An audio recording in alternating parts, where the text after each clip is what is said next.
Pero luego que terminaba el almuerzo, siempre éramos las niñas las llamadas a que fuéramos a lavar los platos. Y bueno, lo hicimos porque íbamos creciendo así, te decían que lo hicieras, no lo pensabas. Hasta que un día nos revelamos, y yo creería que tendría más o menos como 12 años por ahí. Dijimos, no lavamos más, o sea, al despedirme, ¿no? De ya, chao, me voy. No tuvo mejor idea que besarme, ¿no? Entonces fue una situación que me asustó muchísimo. No era una chica yo callada, no era una persona tímida, ¿no? Pero el que él fuera mi jefe, me llevara muchísimos años, corporalmente más grande que yo, me asustó muchísimo. Hola, bienvenidos a este nuevo episodio de Voces de Liderazgo. Y el día de hoy vamos a poner sobre la mesa un tema que juzgo es súper importante para muchas personas, líderes y organizaciones. Diversidad, equidad, inclusión, que más allá de las posturas, informativos, información que podamos colocar en las redes o en los espacios en los que trabajamos, creo que es importante poder compartir experiencias personales, profesionales, de iniciativas que se puedan estar llevando en las empresas, y este es el espacio para poder aportar. La idea de este episodio es poderte brindar información donde puedas tú ubicar de qué formas estas estrategias te pueden servir para poder crear espacios mucho más seguros en el lugar en el que trabajas y con las personas con las que el día a día vienes también laborando. El día de hoy me acompaña Gisela Arecegui. Ella es licenciada en comunicación con más de 13 años de experiencia en el trabajo de responsabilidad social. Al día de hoy se viene desempeñando como jefa en temas de responsabilidad social y comunicaciones corporativas. Bienvenida, Gisela. Un saludo a nuestros oyentes. Muchas gracias, Irina, y un saludo para todos tus oyentes de Voces de Liderazgo. Gracias por el espacio. Súper. Encantada de tenerte, Gisela, por toda la experiencia de trabajo que hemos tenido. Siempre ha habido este feeling de conversar previo a nuestras iniciativas, de conversar de situaciones que nos pasaban, ¿no? Y desde ahí surgió como, oye, me pasó tal cosa, sí, lo linkeábamos a los temas que trabajábamos. Entonces creo que aquí viene la primera pregunta, ¿no? ¿Cuáles fueron esos hitos, Gisela, que te llevaron a estar en el lugar en el que hoy día estás y trabajar con esta pasión y con esta misión de realmente hacer algo por el tema de equidad y género, ¿no? Bueno, pasan muchas cosas durante la vida profesional, ¿no? Y si les pudiera contar algunos episodios, porque no los quiero llamar como anécdotas, pero que me marcan o que me marcaron cuando comencé a trabajar. Creo que la primera, que era la que te comentaba, fue cuando estaba por salir de la universidad y estaba en la coordinación de un proyecto de radio comunitaria en Chachapoyas, ¿no? Entonces éramos 4 en el equipo y íbamos dos cada viaje, ¿no? En el primero que fui con una amiga, ¿no? Y teníamos que entrevistarnos efectivamente con una persona en la radio para hacer unas capacitaciones a los pobladores y convertirlos en corresponsales, ¿no? Y tenían que ser pobladores hombres y pobladoras mujeres. Entonces, mientras esperamos esa reunión, nos fuimos a hacer como un puerta a puerta. Y mi primer gran choque fue cuando las mujeres me decían que tenían que esperar a que sus esposos o regresaran de trabajar para poder darme una respuesta, ¿no? Mi otro choque también era que las puertas se abrían mucho más rápido cuando tocaba la puerta a mi compañero que era hombre, ¿no? Ese tipo de cosas. Y cuando tocó el momento de hacerles la capacitación, sentíamos, ¿no? O sea, las que éramos mujeres sentíamos un poco el rechazo, porque la mayoría de hombres era mayor, 20 años mayor que nosotros, a que las expositoras fueran jóvenes y mujeres, ¿no? Esa puede ser una que te puedo contar y que fue un buen abrir de ojos, porque a veces uno está metido en su propia burbuja, ¿no? Otra creo que fue cuando por un momento decidí estudiar una especialización de ingeniería de sonido, y culminando el curso terminé como practicante de este profesor, ¿no? Que tenía su estudio, ¿no? Y al tercer día creo que practicaba ahí, al despedirme, al despedirme, ¿no? De ya, chao, me voy, él no tuvo mejor idea que besarme, ¿no? Entonces fue una situación que me asustó muchísimo. No era una chica yo callada, no era una persona tímida, ¿no? Pero el que él fuera mi jefe, me llevara muchísimos años, corporalmente más grande que yo, me asustó muchísimo. No regresé a esas prácticas. Ahora, muchos años después, puedo darme cuenta que hay más soluciones, más mecanismos, y hay que compartir estas experiencias que a veces no son tan gratas porque tenemos que hablar. Uh-huh. Y creo que también es bien importante para no abrirme mucho del tema, que uno tenga un buen partner, una buena pareja, en el momento de edad que estés. Para mí fue súper importante que la pareja que yo tenía en ese momento, ¿verdad? También un hombre muy joven, me dijera, pero si tú te sabes defender siempre, ¿no? O sea, ¿qué pasó? Entonces, fue también una pregunta que yo me hice. Y creo que es esto, ¿no? El tema de que te asustas y no sabes a dónde acudir, ¿no? Y a partir de ahí, pues claramente aprendí a poner, como nosotros decimos coloquialmente, el parche, ¿no? Y esto es algo que pasan muchas mujeres que comienzan a estudiar, a trabajar, ¿no? Tienen que aprender a poner parches, ¿no? Para que ciertas personas no se pasen de la raya, ¿no? Entonces, de un lado, hay que comentarlo porque son cosas que nos pasan. Y es bueno que las mujeres aprendamos a decir no, ya que estamos informadas, pero del otro lado, la dinámica también tiene que cambiar, ¿no? No es tarde en la edad en la que aparezca tu primera, oye, me doy cuenta que esto no está bien, ¿no? Y creo que en el transcurrir de la vida como tal, bueno, yo sobre ya hace 4, ¿no? Creo que las personas vamos teniendo estos momentos en los que sentimos, intuimos que la situación, o sea, hablando de personas en general, ¿no? Con mayor tendencia mujeres, porque es otra pregunta que seguramente ustedes se hacen de por qué hablamos más de mujeres y no tanto de hombres, pero pasa eso y eso es algo que vamos a conversar. Sí. Nos damos cuenta e intuimos que hay una situación que no nos es cómoda y es importante que podamos colocar el tema de que esto no está bien, no me está haciendo sentir bien y tener este espacio, eso es lo primero, ¿no? O sea, no es tarde en el momento que te das cuenta, creo que eso es importante, no es tarde.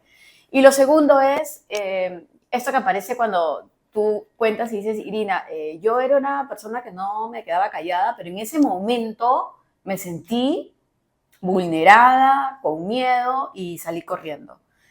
Y encuentro un espacio, encuentro a alguien que me sostiene y me dice, oye, actuemos de esta forma, ¿no? Pero muchas personas no lo tienen, ¿no? ¿Qué otros recursos y herramientas crees tú que deberíamos tener las personas en general para poder actuar frente a estas situaciones? Mira, yo creo que ahora hay mucho más recursos. La tecnología nos sirve y las redes sociales nos sirven muchísimo para poder informarnos. Entonces, lo que hace 20, 30 años, sí había internet en esa época donde yo estudiaba, pero no era una costumbre a este nivel y no se hablaban no habían tantas voceros o voceras en el Perú tampoco. Se hablaba en otros países, es verdad, pero acá todavía no había llegado. Entonces creo que primero es excelente poder seguir voceros y personas que hablen del tema. Y dos, creo que hay dos espacios, ¿no? Uno es efectivamente la empresa donde labores o el lugar donde labores y el otro es la casa. Y en la casa tenemos todas las generaciones. Tenemos abuelos, tenemos mamá, papá, tenemos hijos que están en la universidad, hijos los más chiquitos y y los más bebecitos. Y con todos ellos hay que hablar del tema, sean hombres y mujeres. Y esto todavía nos cuesta porque nosotros, tanto hombres como mujeres, no hemos pedido nacer en esta sociedad. Nos ha tocado. Y a todos nos ha tocado, de alguna manera, ser criados bajo un modelo machista. Que no es, cuando decimos palabra machista, no es tampoco una palabra que sea mala. Es lo que heredamos y es una palabra que tiene una tendencia a que las cosas no sean iguales. Distinto de cuando hablamos de feminista. Una persona que es feminista busca que las condiciones de las mujeres sean iguales que las del hombre, ¿no? Entonces, en ese entorno, si nos olvidamos de las palabritas, lo que buscamos es igualdad. Entonces, tenemos una buena chamba de criar en nuestras casas y que esos espacios sean abiertos. Y te cuento una que no sé por qué se me acaba de ocurrir. Cuando mi familia es bien grande, por el lado de mi papá, nos juntamos siempre a los domingos, a grandes almuerzos y tal, súper divertido, un montón de primos. Pero, mira, mis tías siempre han cocinado. Hasta ahí creo que medianamente que no es tan disruptivo. Pero luego que terminaba el almuerzo, siempre éramos las niñas las llamadas a que fuéramos a lavar los platos. Y bueno, lo hicimos porque íbamos creciendo así, te decían que lo hicieras, no lo pensabas. Así que un día nos rebelamos y yo creería que tendría más o menos como 12 años por ahí. Dijimos, no lavamos más, ¿no? Éramos 5, ¿no? Y nosotras éramos mayores, es cierto, que los hombres, ¿no? Y a partir de ahí comenzaron también a lavar las cosas mis primos, ¿no? Pero para la generación que eran nuestras mamás, mis tías también, yo creo que fue darse cuenta. Un shock, ¿no? De por qué de ahí estas niñas que nos están pidiendo esto y todas juntas y molestas, ¿no? Entonces, son ese tipo de cosas, ese tipo de espacios que uno tiene que saber escuchar, ¿no? Yo ahora tengo una niña que me dice todo, pues, con mucha, me cuestiona, me dice muchas cosas, también seguramente me pone en los mismos aprietos que nosotros hemos puesto a las generaciones más grandes. Pero tenemos que saber escuchar y tenemos que saber enseñar que nadie se quede callado. O sea, si hay que incomodar, incomodamos. Suena feo, pero si hay que incomodar, incomodamos. Sabemos que es una brecha, si sabemos que está mal, si intuimos que está mal. Entonces creería que ese es el primero. Y entonces si tú como ser humano escuchas a una persona que está con una necesidad, una brecha, una vulnerabilidad, y eres la primera persona a la que esta persona se acerca, entonces creo que ahí tu responsabilidad es mayor. Que eres esa primera persona que le vas a abrir la puerta para que esa persona pueda seguir luchando por lo que necesita. Ahora, en esto que traes aparecen varias cosas, Gisela. O sea, por ejemplo, ese tema de los estereotipos, que todas las empresas lo tratan, se habla sobre los estereotipos, y es importante que podamos vincular cómo estas creencias que tú tienes, esto que parece de forma automática, como ya las niñas se tienen que levantar a lavar los platos, se trasladan a espacios mucho más públicos y más colectivos. O sea, la empresa va a aparecer como determinadas conductas, ¿no? Eso es lo primero. Lo segundo es que cuando aparece una conducta disruptiva o diferente a lo que se espera, ¿no? Para otros es incómodo y comienzan aparece, dijiste una palabra como, estas chicas rebeldes, ¿qué les pasa, no? ¿Cuántas de esas palabras o esas frases aparecen también en el entorno laboral cuando aparecen acciones como alguien que dice, oye, a ver un ratito, esto no está funcionando bien, dice, ay, por todo estás haciendo lío? O sea, aparecen estas etiquetas también, ¿no? ¿Cómo podríamos lidiar con eso? ¿Por qué juzgas que sucede eso? En cómo nosotros nos relacionamos en general, no solo en el tema de equidad, siempre hay mayorías y minorías. Entonces, la mayoría está acostumbrada, todos estamos acostumbrados a cierto tipo de cosas. Y cuando tú tienes pequeñas personas que no están de acuerdo, que no se acoplan a ese sistema mayoritario, ahí hay Entonces, hay una persona que va a reaccionar, como bien dices, ¿no? Uy, qué intensa, uy, qué problemática, uy, no se le puede decir nada, o entre otras que puedan ser. Como puede haber una persona, y eso es lo que tenemos que hacer, es de preguntarnos un poco más allá, ¿por qué esta persona no se acopla a la mayoría? ¿La mayoría está bien? ¿La mayoría tiene las reglas justas para todos? ¿Es abierto e inclusivo para todos? Entonces, creo que ahí está el tema. Todos tenemos una primera reacción frente al cambio, todos, me incluyo, que no va a ser siempre tan abierta, pero eso se puede trabajar. Y se trabaja en casa y se trabaja en los espacios laborales también, porque tú tienes compañeros de trabajo, compañeras de trabajo, tienes líderes, lideresas, tienes espacio para hacerlo. Entonces tú puedes optar querer ser un agente de cambio positivo en cualquier aspecto para la comunidad donde vives, o puedes optar por ser una persona que desarrolla bien sus funciones, sean laborales o en la casa, pero realmente yo no me muevo, o sea, ahí donde estoy, ¿no? Y eso creo que es uno de los principales, tal vez, gaps que tenemos, es el quedarnos pasivos y aceptar y ver cómo a otros que no son mi mayoría les afecta, pero como yo estoy bien, ¿no? Entonces, creo que por ahí tenemos que ir. Los sesgos que mencionabas es también, tú me dices, ay, no, pero todo el rato hablamos de los sesgos, pero es que los tenemos, es imposible que no los tengamos. Todos tenemos sesgos.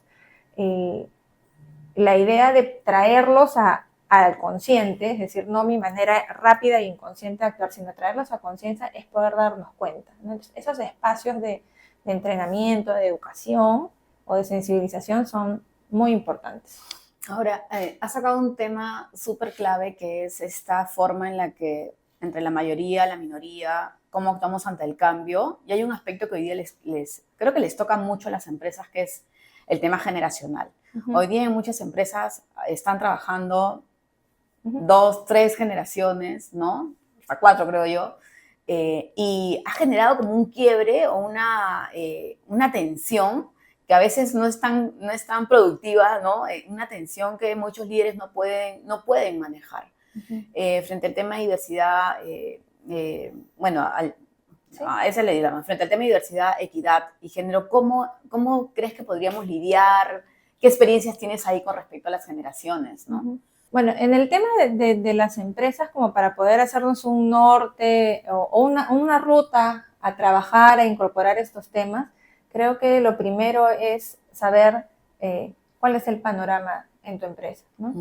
De todas maneras, y como va a decir cualquier persona que introduzca nuevas culturas, porque es un cambio de cultura, es un cambio de mindset, el líder que tengas como gerente general es vital. O sea, ese vocero, si esa vocera, ese vocero comienza a cambiar la manera como se dirige a sus colaboradores, es fundamental. Ahí tienes en tu plana gerencial lo primero, lo básico, ¿no? Luego tus líderes intermedios, y luego también al revés, tienes que escuchar también a las bases, tienes que escuchar a la gente que está trabajando, que está iniciando, ¿no? Y creo que de esa manera puedes tener acciones, ¿no? Acciones que te digan, mira, por aquí estoy bien, ¿no? Por aquí creo que puedo modificar cierta estrategia, cierto procedimiento, porque todas las empresas tienen procedimientos. Genial si podemos llegar a hablar de políticas integrales, de sostenibilidad, donde esté la equidad de género como un tema material, es decir, como un tema estratégico imprescindible al que yo voy a reportar KPIs, ¿no? Voy a reportar indicadores al final del año. Entonces, y que también esté dentro de una partida presupuestaria, porque cuando no está, y esto es para todas las empresas, pasamos distintos momentos financieros, entonces, ¿qué cosas comenzamos a sacar, ¿no? Cuando estamos ajustados. Lo que no está presupuestado, ¿no? Lo que fue una buena iniciativa, pero ahí se quedó. Y ahí creo que es importante también ya un paso más allá, que yo he tenido, creo, la suerte de vivirlo, el conformar un comité de equidad y diversidad dentro de tu trabajo, y que este comité se reúna periódicamente y desarrolle propuestas, desarrolle estrategias, y que se dé, creo que es de mucho valor, porque son los propios empleados que están en este comité y que lo difunden, ¿no? Entonces, así creo que es una muy buena manera de poder ir haciendo la ruta, ¿no? Ahora, es súper importante, estrategia, pónganlo en el presupuesto, eso es importante, ¿sí? Porque es como cuando ponemos las cosas en la agenda, si no está en la agenda no existe. Entonces, el presupuesto es que existe y por lo tanto es vital y es viable. El tema cultural, ¿no? El tema cultural, y creo que este es uno de los grandes reclamos que se les hace a muchas iniciativas, es que a veces son solamente actividades muy puntuales, como las que hablábamos hace un momento, actividades muy puntuales en el año, pero que no tienen un impacto en el tema cultural, ¿no? O que no hay una estructura y un sistema que sostenga esas prácticas. Lo que muchas veces se cuestiona es la incoherencia que hay, que pueden estar habiendo algunas actividades de inclusión, de diversidad, y sin embargo, culturalmente todos dentro de la organización saben que eso no pasa.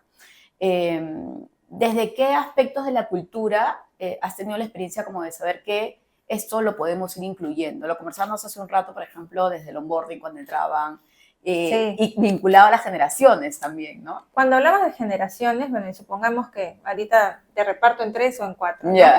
Pero ¿por qué es importante? Y les comentaba hace previamente que tengamos estas políticas, estas directivas, estos espacios de generar cultura, que la sensibilización sea todo el año, ¿no? En momentos clave, efectivamente, pero durante todo el año, porque esa persona, sea ese joven o sea mujer, sea hombre o de otra preferencia de género, que entre a la empresa, va a poder ver que dentro de los valores corporativos de esa empresa está el tema del respeto. Partimos de ahí, de ese primer punto, del respeto a todos por igual, de la no discriminación, de la tolerancia cero a la violencia. Entonces, y va a escuchar a sus jefes, va a escuchar a sus líderes, va a escuchar a su CEO hablando de este tema y va a decir, ¿no? Yo tengo que crecer, ¿no? Profesionalmente. Entonces, mira, yo acá, este es mi camino. Entonces ahí ya, ¡pum!, a esa primera generación que entró, ya le cambiaste la vida. Si no lo aprendió en un entorno laboral anterior, si no lo aprendió en su entorno del hogar, aquí sí lo tiene que hacer. Porque esta es la manera como nosotros formamos nuestra sociedad en la empresa, ¿no? Impactamos. Luego creo que tenemos otra generación que se siente escuchada, que probablemente debe ser un poco la nuestra, ¿no? Que tal vez ya formó familia, ¿no? Tiene años ya trabajando, han sido madres quienes han deseado Eso también es otra apertura, pero otro tema, Sí. ¿no? Y se sienten respaldadas, ¿no? Sin miedo a la maternidad. Hay muchísimo miedo, hay muchísimas mujeres que aún al entrevistarse en un proceso de selección ocultan su deseo de querer ser madres, tienen miedo de ser despedidas, no es una realidad ajena a nuestro país, ¿no? Y creo que después tenemos otra generación, que es la que yo más admiro, que es como una generación un poquito más arriba que la mía, que son mujeres que la han luchado mucho más que nosotras, ¿no? Son mujeres que han tenido que llegar o han podido llegar al liderazgo, han podido llegar a cargos muy altos, pero sacrificando mucho de su vida personal, ¿no? ¿Y a qué me refiero? Cuando ellas eran mucho más jóvenes, ¿no? No era tan aceptado pues que pudieran ser madres presentes, ¿no? Ni hablar de pedir permisos para las actuaciones de sus hijos, entre otras cosas, y sabemos que los niños también se enferman, ¿no? No siempre, pero pasa. Porque tenían que hacer el mismo trabajo que los hombres, ¿no? Es decir, el mismo ausentismo en el hogar, ¿no? Entonces, se perdieron muchísimo, pero el que ellas estén en posiciones de liderazgo abre puertas a la siguiente generación. Y el mismo trabajo tenemos nosotras que hacer a la siguiente. Y así que cada generación pueda ir obteniendo más apertura. Entonces, a esta generación yo creo que les debemos muchísimo. Los varones a veces marcan una pregunta como ¿por qué todo el tiempo hablamos solamente de mujeres y no hablamos de varones? ¿Cuál crees que podría ser la respuesta, Gisela? Bueno, yo creo que primero la respuesta para esa pregunta es persona. O sea, ¿por qué tenemos a esas personas afectadas y por qué hablamos de esas personas? Si luego lo trasladamos a hombres, efectivamente también van a haber coyunturas y probablemente también laborales que tengan cierto grado de brecha o de afectación. Pero cuando lo comparamos al que tienen las mujeres y a este que hemos heredado tan fuerte, estamos hablando de un cuarto, un quinto de los indicadores. Nosotros somos un país que tiene una gran brecha hacia la mujer. Tenemos un 41% según las estadísticas de mujeres que al primer hijo dejan de trabajar porque la cancha no está plana. No está plana y las mujeres siguen siendo vulnerables, y las mujeres, lo digo, no solo las que están ya en un entorno laboral, sino desde niñas, porque no tienen el mismo acceso a la educación que los hombres, porque no necesariamente y consecuentemente tal vez no tienen un trabajo, y esto las vuelve vulnerablemente, económicas vulnerablemente, y eso te vuelve vulnerable ante todo, porque ¿qué es lo que hace una persona en general, un adulto regular cualquiera? ¿No? Tú para poder vivir necesitas pagar un alquiler, una luz, un agua, un teléfono, y así podemos decir que es para tu Netflix, todo lo que tú quieras pagar, todo, ¿no? Y esto es una responsabilidad. Si ya a eso le agregamos hijos y otras responsabilidades, o cuidar a adultos mayores, que también es muy clásico en nuestro país que lo hagan las mujeres, entonces son más tiempo, más bocas, ¿no? Entonces, ¿en qué tiempo esa mujer puede hacer un trabajo externo y hacer eso? Y si lo hace, realmente esa mujer llega a su casa a las 6, 7 de la tarde, al igual que su pareja, y se echa a ver televisión, o tiene que hacer un montón de otros trabajos que son los famosos trabajos no remunerados, ¿no?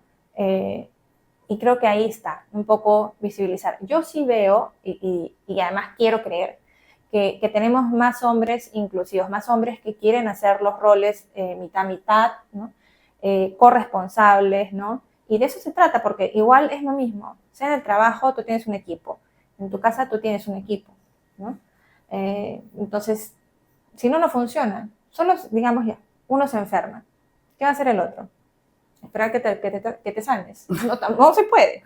Lo mismo lo mismo en una empresa, ¿no? Si uno se enferma, el equipo tiene que salir adelante. No es lo mismo en el hogar. Entonces, creo que ese es un poco, a veces, el panorama que no vemos. Y la otra cosa que no es menos grave es el tema de la violencia. Una mujer está todavía, lamentablemente, mucho más expuesta, y los índices de violencia en nuestro país son realmente de terror hacia la mujer. Y entonces lo que necesitamos no es que sea como un argumento de ¿por qué ella sí, por qué yo no? ¿No? Sino cómo nosotros, hombres y mujeres, podemos hacer un mejor entorno. Gisela, y en toda esta conversación que estamos teniendo, si tuviéramos que imaginar un futuro ideal, ¿no? para las empresas, en las empresas, ¿no? Ujú. De un futuro en temas de inclusión, de equidad. Ujú. ¿Cuál sería? Creo que lo que vamos, o lo que yo quisiera ver, lo que necesitamos ver, es a más mujeres en posiciones de liderazgo. Tenemos que ver a más mujeres en las áreas operativas, ¿no? Que estudien ingeniería. Promover el tema de las carreras STEM es algo, una tarea que creo que todavía nos va a llevar varios años. Y hacer que las mujeres entiendan que pueden ser aceptadas en cualquier entorno laboral. Y ahí es una tremenda chamba por parte de las empresas, que son las que desde la selección, ¿no? Desde la selección, y es increíble cómo desde redactar, ¿no? Un proceso de convocatoria, tú puedes redactar, ¿no? Busco, no sé, analista, ¿no? Hombre, mujer, o no sé, no especificar el género para esta posición, ¿no? En analista, digamos, es una frase que no tenemos género, pero si hablamos de jefe, ¿no? ¿Cuánto termina en el encargado, ¿no? Busco un encargado, no una encargada. Entonces, este tipo de cosas, ¿no? Y terminan bajo presión, ¿no? Más o menos eso es algo que las empresas lo pueden hacer y de hecho estamos todos invitados a hacerlo, ¿no? Para que no limitemos las postulaciones de las mujeres. Otra cosa, y siempre hay que repetirlo porque inclusive también me ha pasado a mí, y esto sí es para un mensaje tal vez para todas las mujeres, es créansela. Hay muchos hombres que postulan a trabajos teniendo el 60% de perfil. Las mujeres postulan, creo que teniendo el 90% de las competencias, si no, no postulan. Entonces, y esto es algo que tenemos que trabajar, ¿no? En la autoestima de cómo sí, estamos preparadas o estamos en camino a ser preparadas para poder ser las mejores profesionales, ¿no? Uh-huh. Entonces yo creo que ahí está el reto. ¿Cómo vamos a ver que a todo nivel podamos tener esa paridad de trabajo y de posiciones, tanto de hombres como de mujeres, en todas las etapas? Y ahí va a estar el reto. Es un reto del país, realmente, es de todos. Sí, es el reto del país, el reto de nosotros en los roles que tengamos, desde las tribunas que tenemos a disposición, como esta, por ejemplo, de poder conversar, de poder poner estos temas, de cuestionarnos también, de revisar. Ojalá después de que esto te tomes el tiempo de mirarlo, escucharlo, analizarlo, te sirva para poder plantear algunas iniciativas, no sola, o tener conversaciones también con tus líderes de qué es lo que se podría estar haciendo. Uh-huh. Entonces, yendo a la parte final, vamos a introducir un nuevo segmento en el episodio, así que Gisela, te voy a invitar a escoger una de estas cartitas, que es una pregunta libre, así que vamos a ver cuál es la que te ha salido ahí. Dice, ¿qué haces para superar el miedo al fracaso? Buena pregunta. Mira, primero creo que hay que entender, esta palabra fracaso es como bien trágica, ¿no? Y creo que si nos ponemos solo en el error, es normal, ¿no? Es normal equivocarnos en general, no tanto en el entorno laboral como en el de la propia vida cotidiana, pero que tenemos que ser, creo, lo suficientemente abiertos y humildes de poder ver el error, aceptar el error y sobre eso proponer una mejora. Bueno, y cerrando este episodio, Gisela, no sé si es que tienes algún último mensaje para todos nuestros oyentes. Como un mensaje tal vez final, creo que podemos resumir, no seamos tal vez tan esquematizados o encasillar cuando hablamos de equidad como que solo corresponde a las mujeres, porque no es así. Es una lucha que tenemos que hacer tanto mujeres como hombres para ver una mejor sociedad. Otra cosa es, y creo que sería mi segundo mensaje, es si tienes el privilegio de estar en una mayoría, ten la apertura de poder ver qué pasa en las minorías, porque entonces tú tienes un camino mucho más fácil de ser un agente de cambio positivo para poder darle voz a esas minorías. Bueno, muchísimas gracias por habernos acompañado. Los invito a suscribirse a nuestros canales, bueno, a mi canal, y a ver los otros episodios. Creo que hay mucha información. El valor de este espacio y la intención es poder aportar a tu trabajo, a tus iniciativas y darte las fuerzas y las ganas y las vibras para que todo te salga súper bien. Entonces, muchísimas gracias y nos vemos en un próximo episodio.